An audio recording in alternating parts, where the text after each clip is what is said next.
Thanks. This is really reporting some findings and some reflections on a survey of perceptions that David Northrop and I did at the Institute for Social Research. And really what got us thinking about this question was sort of two things. One is a sensitivity that there had been increasing social movements focusing on income inequality, and obviously probably the highest profile were the sort of the Occupy movements that in various forms appeared in all sorts of industrial countries, including Canada. And there's particular emphasis on the 1%, 99%. That sort of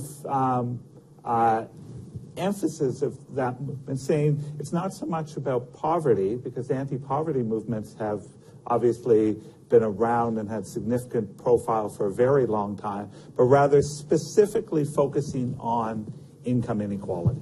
And if you want, shares of the pie across the continuum.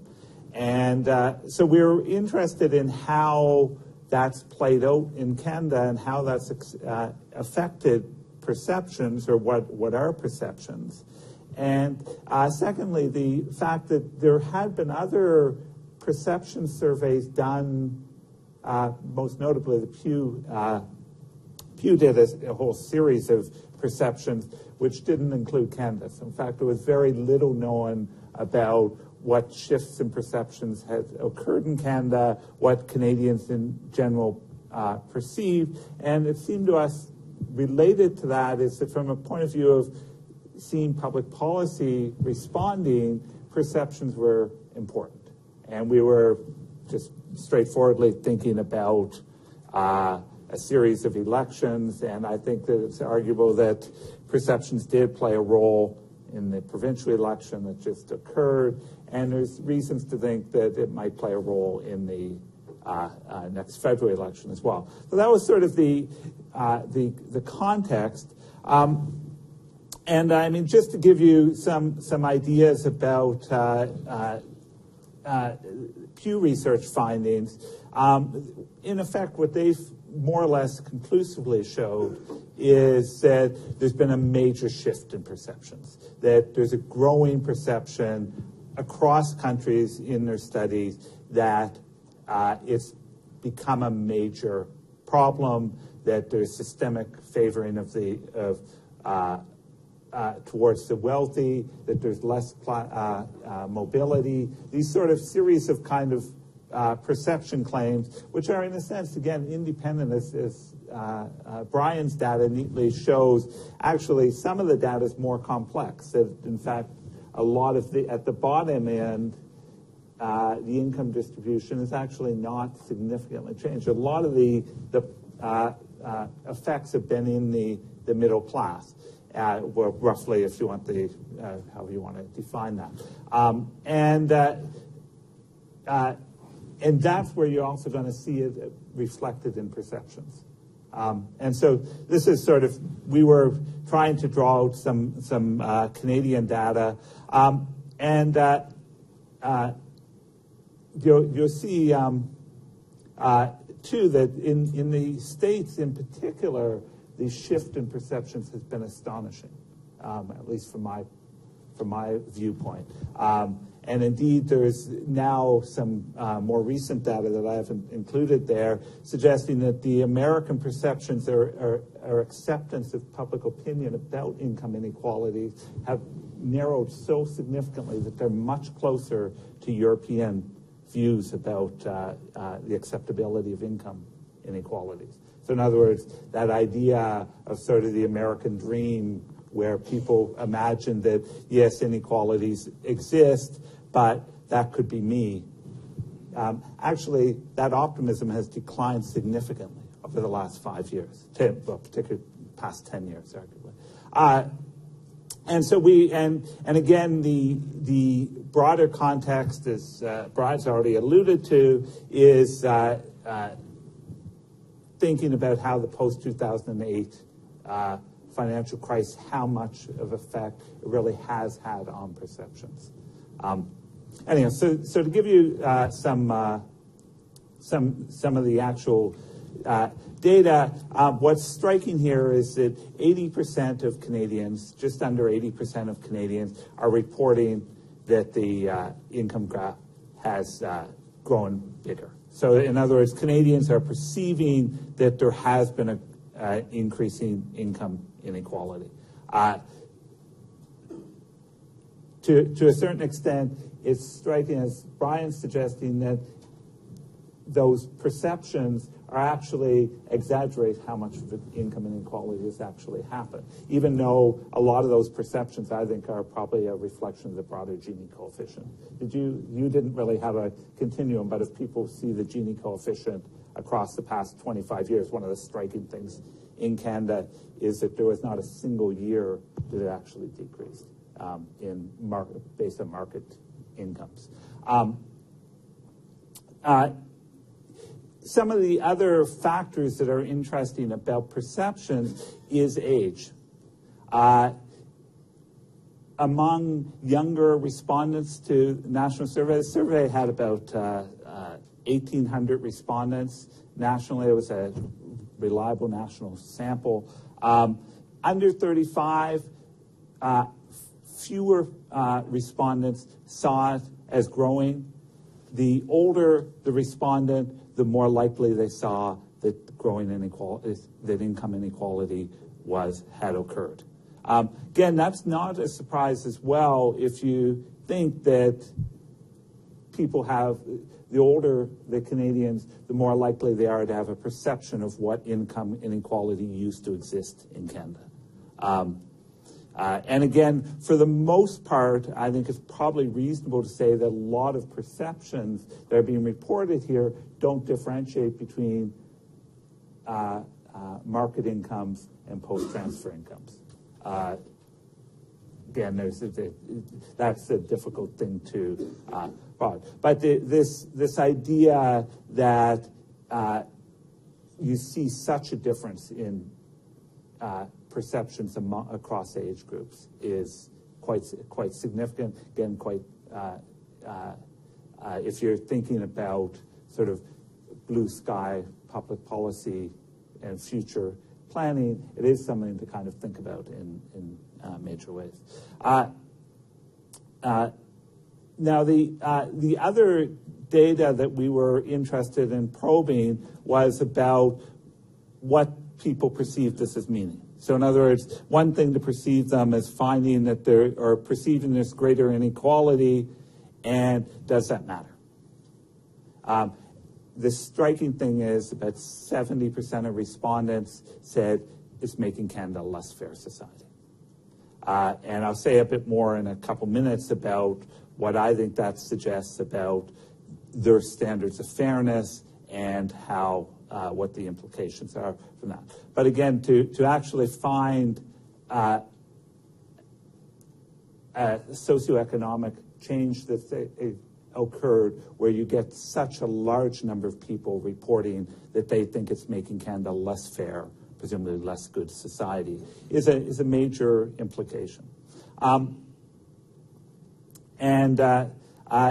We were interested as well in what people perceive to be the reasons. I do some significant amount of work on globalization. I was interested in how people saw that fitting into the picture. As probably most of you know, for sure in the Occupy movement and a lot of the anti-globalization movements, there's been a direct attempt to connect globalization to growing income inequality.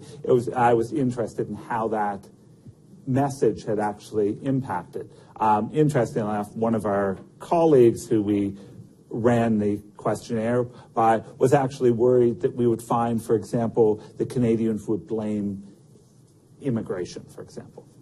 And that people would say, yeah, there's growing inequality because we have immigrants who are willing to work for lower wages, boom, boom, boom. In fact, immigration was a very minor reason reported. Again, anti-unionization played almost no role or minimal role, even less in immigration. The big perceptions were fewer jobs for decent pay. And there were some interesting outliers there that because it was a national survey, we were able to drill down into what some differences were in the country. And so if you think about, say, Alberta, in Alberta, and in particular in southern Alberta and the Calgary area, far more respondents said fewer jobs for a decent pay were a problem. The other two areas where that was reported were the sort of outlier regions, Toronto, 416 area, and the Ottawa 613 area. So you actually, which in a sense correspond to common sense, right? That if you kind of think about some of the Rust Belting effects, you look at the 519 areas, which have been significantly affected by Rust Belt, some of the 905 areas. It's not a surprise that you would see those areas much more likely reporting decline of well-paying, decent jobs. And so in a sense, it supported some of those changes. The other big fact, which again corresponds neatly to the Occupy movement, the increase in salaries for business leaders and significant pay pack differences. Again, some of the politically, we were interested in looking at whether there were big party differences. And these are party affiliation, and not surprisingly, NDP-leaning respondents saw it, that perceived that it had grown bigger, but again, not a big difference between them and Conservatives. So in other words, across the political spectrum, it's perceived to be growing bigger, and we have similar stats about fairness as well. Not a big difference across political parties, which again suggests it's a bipartisan issue. Some of the other issues that we're thinking about is kind of future perceptions, and you find that people are linking it to concerns about their children's financial security. And again, these are high numbers where 66% of respondents are reporting that they're worried about the financial security of their children, and in the context where we're asking them about income inequality. When it comes to policies, again, as many of you know, part of the debate about increasing minimum wage is a lot of that discussion has been focused on it as an anti-poverty measure. And there's very divided opinions, a lot of suggestions to say increase the minimum wage won't actually do a whole lot to reduce poverty. But particularly given that the vast majority of minimum wage earners are actually, that they're often, say, third or fourth income earners within households. But within middle-class families, where that's a third or fourth, it's a university student working for the summer, wherever it might be, part-time job, that actual income is much more likely to impact their household. So you find that, again, strong numbers, 75% of respondents are saying increasing the minimum wage is a good way to address income inequalities and, in effect, make Canada a fairer society. And likewise, strong endorsement of post-secondary education, as most people most economists still do not have definitive explanation for why tertiary education has an impact on income, growing incomes. The triggers aren't well understood still, but among the popular perception, it's actually a strong way to insulate people's futures around income inequality. Obviously, it's in part tied to some of the concerns about the lack of good jobs. Income, post-secondary education seems to be seen still as a route to good jobs. Let me just finally just say something very quickly about the fairness issues. And in retrospect, when you do surveys, you often think after the fact that you wished you had asked some other questions. One of my thoughts has been that there's been interesting work done in the States about how this growing income inequality is different, partly because of the way that people at the top end are using their wealth, not to buy Lamborghinis and cottages. They're actually using it to actually further the opportunities of their children, so that things, all sorts of ways in which people build their children's resumes, all those kind of things. That's the ways in which that income at the top is being used, and that actually is much more likely to affect the fairness of Canadian society going forward in an equal opportunity vision. And that, in Canada, I don't know of any empirical work really being done on that, but anecdotally, living in Toronto with kids, you actually see it all the time, and it seems to be different. And so and Canadians seem to be perceiving that it fits with the work by people like Richard Florida about the way in which concentrations of